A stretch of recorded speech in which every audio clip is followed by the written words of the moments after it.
Great. Fantastic. Thank you.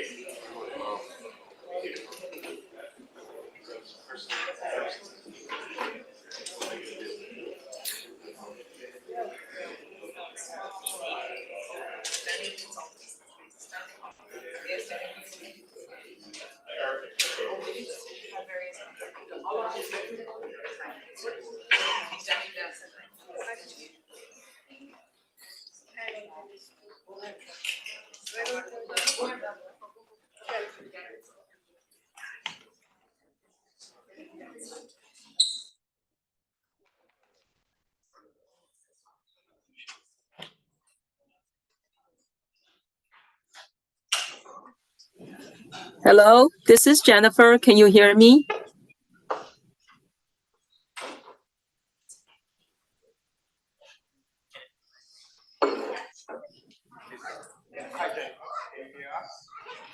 Can you hear me? Hello, everyone. So we're going to start our talk today, tackling climate change with knowledge graph using NASA Earth observational data, generally NASA data. My colleague Armin and Jennifer joining us today to the talk. Jennifer is remotely joining, so I'm gonna let Jennifer start and introduce, and we will conduct this talk. And thank you. Yep. Jennifer, can you guys hear me? I can, but you guys cannot. Hello? Okay. Can you hear us, Jennifer?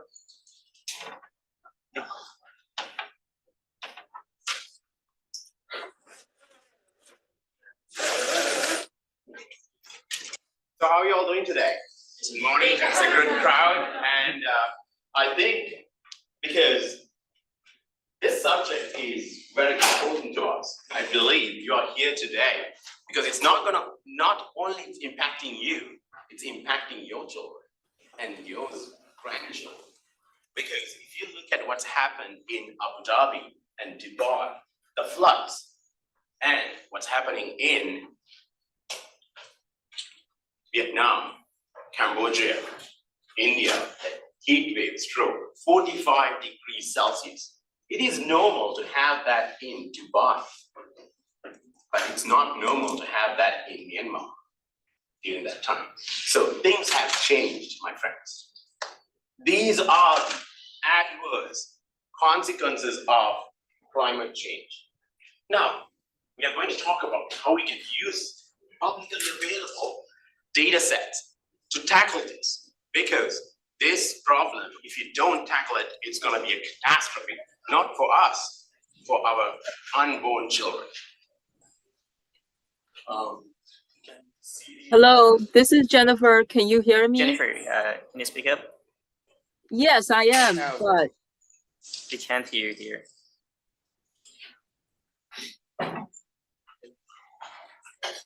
Please check the speaker. So I'll give you the updates on some of the topics what you're going to do. So until Jennifer is getting online. So there are so many data sets that we can use. Sometimes we reinvent the wheel. I have done some work, but my friend said, "Oh, I use the same data set for something else. Like you should have used it." What I have done. So without reinventing, because the time and energy we spent on, it's been used multiple times in an unproductive way. So Jennifer, your microphone is muted on your end, on your camera.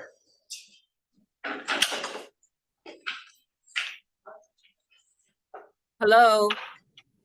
I cannot be seen because it's not enabled from my end. Can you guys hear me?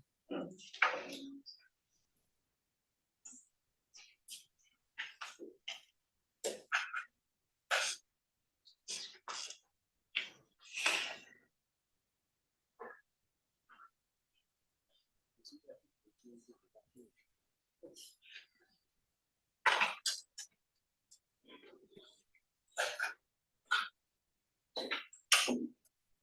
can actually.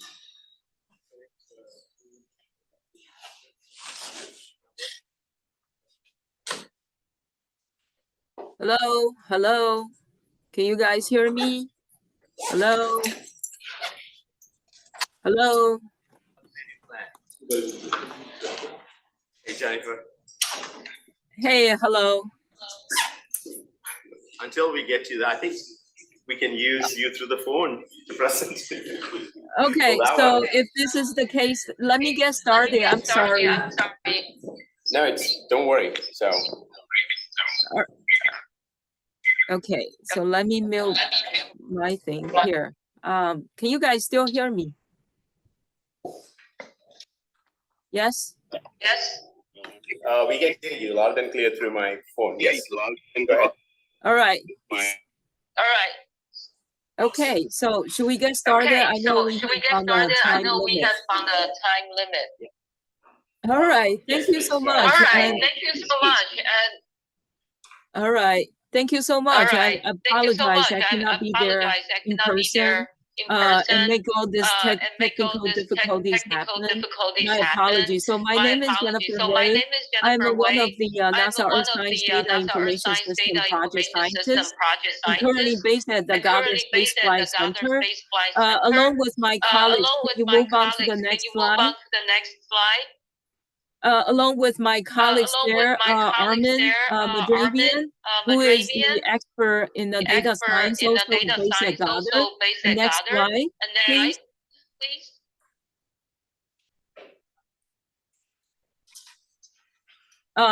And with Thilanka, Munasinghe, who is the lecturer, a longtime collaborator with me at RPI. Yeah.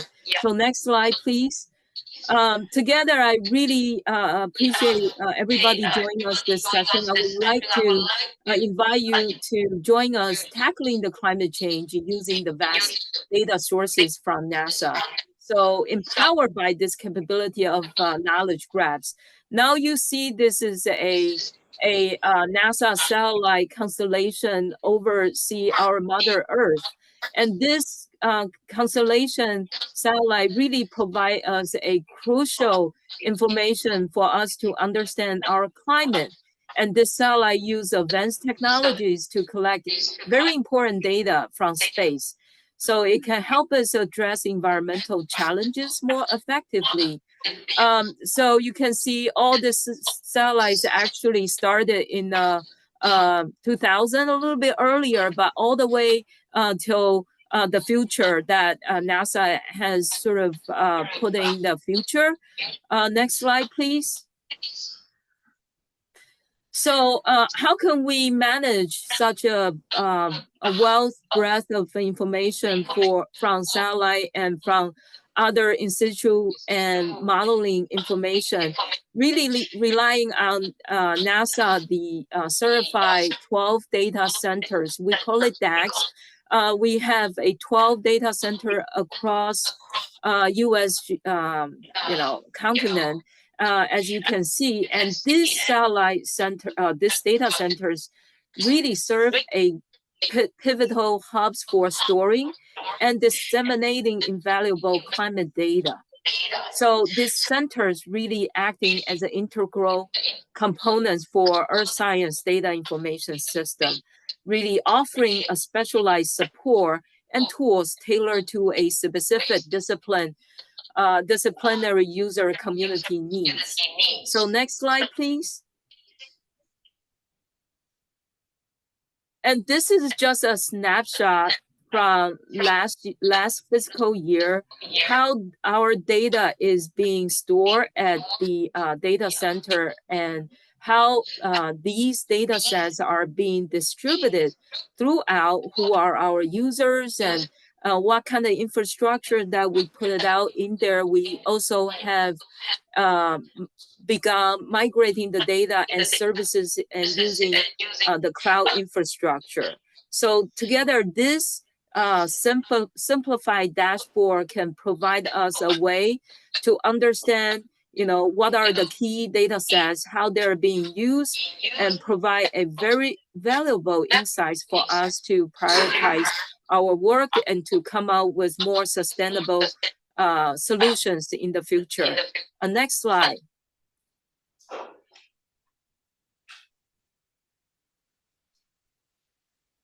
So really, and thank you. So really, I know my time was limited, and I want to sort of live out and bring out my two colleagues coming out. So how can we effectively navigate and make sense of this vast amount of climate data collected by NASA, as you can see, to uncover valuable insights and driving actionable solutions? And so I want to invite you to join this session to explore how we use the innovative approach through knowledge graphs, empowering us to shape a more sustainable futures. With that, Armin, take away. Thank you so much. My name is Armin. I'm the dotted line. We call it Justice. We are one of the 12 satellite data archives. We're the largest one by the total number of data sets. We provide over 1,500 data sets. And we knowledge graphs recently. So as a data center, we've always wondered, where the knowledge exists. And it's a part of our mission to make sure that our users can find the data they need. They can download the data, do actual science using the data.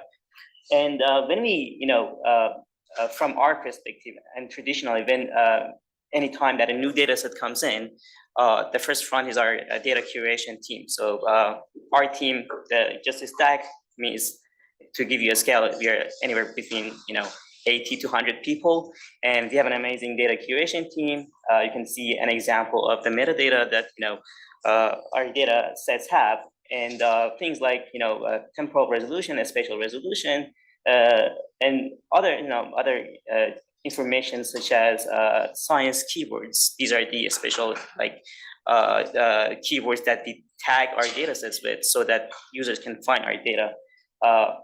Almost, I guess, all the DACs at NASA, they use this hierarchical controlled vocabulary called GCMD to tag these data sets. So data set curation and metadata is basically our first repository for the knowledge. The second part is data documentation. We have over 1,500 data sets, but that does not mean that we are, have over 1,500 satellites. The way it works is that satellite data comes in different levels. Level 0 is basically like, raw sensor data with some telemetry, then some additional processing. We get, level 1, it gets graded. Then every now and then a new scientist comes in, they create some products on top of the previous levels, they create a data set. And they usually, the way it works is that they generate all these, long PDFs, hundreds of pages that accompanies the data set. And when I say data set, each of these data sets can have, hundreds of variables sometimes, so some hundreds of actual measurements in it. So this is another, source of information that it's usually hidden from the search engines. We also have, a lot of how-tos and FAQs, how to use the data, download the data, Jupyter notebooks and stuff like that. But something that we are really interested in, and we have been putting a lot of energy into it, is the connection between publications and data sets. So these are the data sets, these are publications that cite our data sets. And when you think about it, these people, they found the data, they interacted with their data, they downloaded, they care to do some publication using our data. And also they cited the data properly, because most of the time that's not the case. The recommended way to cite our data is through the DOI of the data set, but that's not always the case. So the point is that if we can capture the knowledge and somehow incorporate that into our infrastructure, we can help the other scientists to find the data and know how to use it.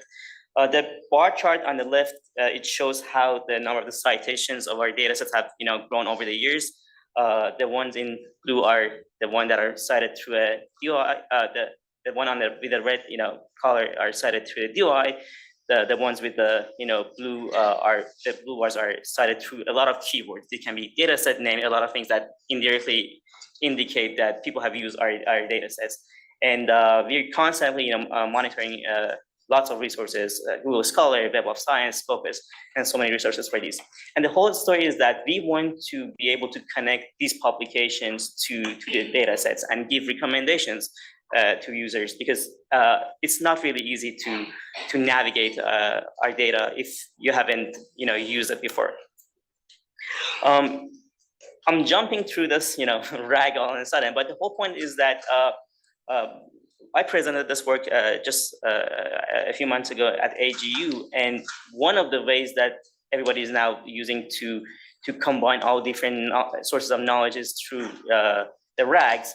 And we have basically created we have a knowledge graph, and we also created a rag on top of this knowledge graph. And the whole point is that now we can basically dump all these data through a knowledge base and also knowledge graph here, and then be able to answer some really complex question that we could have answered before. For example, now if a user goes and asks for what is the difference between OMI and TruPOMI data products, these are something that you can find in the data documentations often, not in our search engine. We can create a set of nodes in our knowledge graph and then return some candidate nodes, and then pass it to another, to a language model for generation. The other thing I just wanted to say that NASA and IBM recently created this bi-encoder language model that is trained on a set of open source, on a set of scientific text corpus, earth sciences, biomedical, astrophysics. And the model is actually on Hugging Face. So if you want to use an encoder model for retrieval, you can actually download and use it.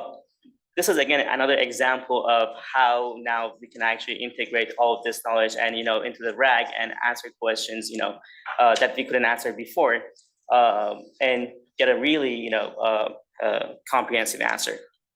So at the very high level, this is the schema that we have, for our knowledge graph.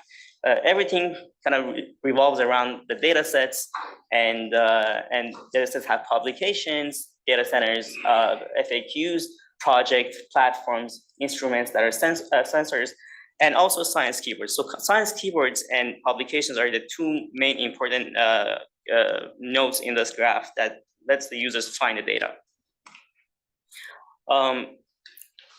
In the interest of time, so we have been playing with the knowledge graph for some time now, maybe over a year. And the advantage of knowledge graph is that once we construct this knowledge in the form of knowledge graph, we can do a lot of things, including some graph analytics. For example, here you can see that the green nodes are publications and blue nodes are data sets. And once we create this, citation network, we just don't have the publications that cite our data. We also have created the publications that cite those publications. So we have two hubs from, our data sets. We can do something like, centrality algorithms. And, once a user goes to our website and he searches for a publication, we can include the centrality of a publication into the ranking. And because we know the connection between the publication to our data sets, we can navigate basically this graph and suggest other data sets to the users. The other example of the graph that the analytics that we have done is simply using node embeddings. We just want to recommend similar data sets to the users in our knowledge graph. We can easily create. We created these embeddings, and once you have an embedding of these nodes, you can easily recommend similar data sets to the users based on the node similarity. One other project that we've done is missing link prediction.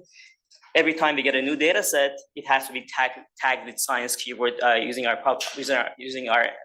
by our data curation team.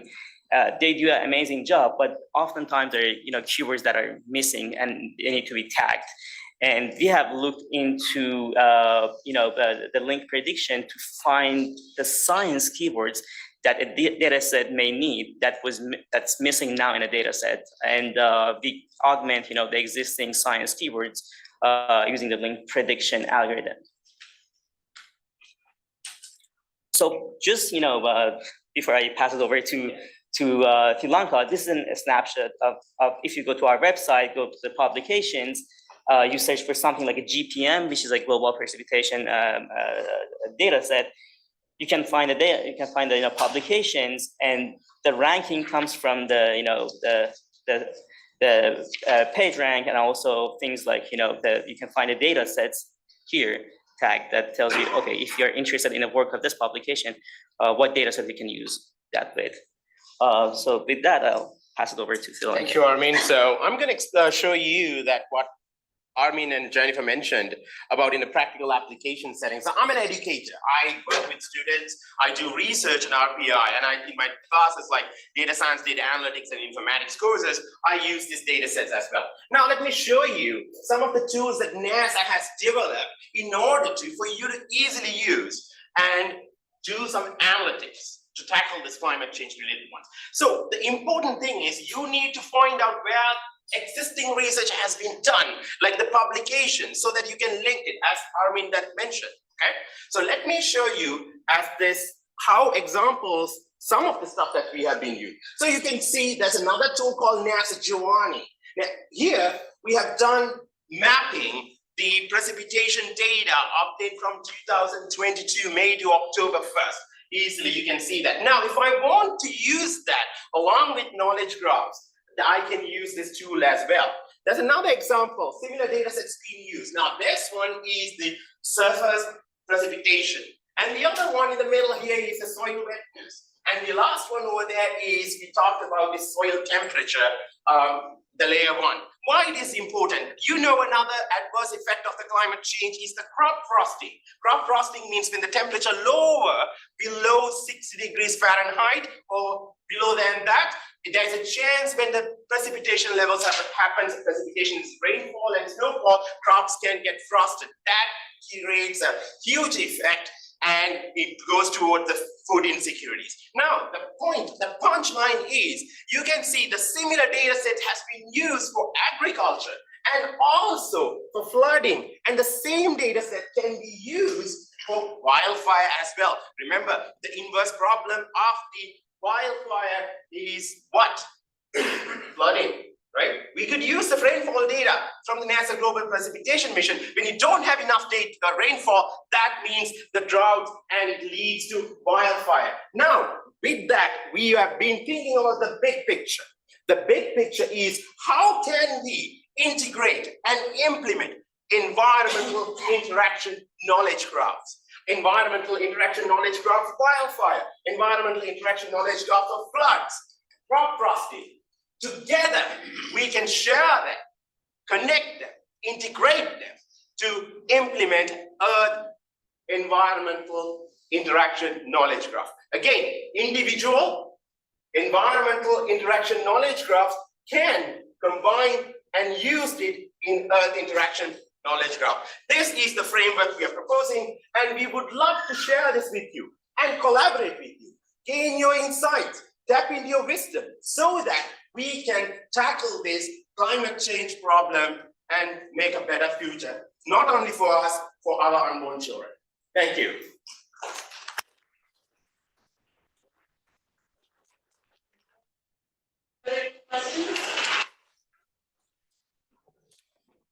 Jennifer?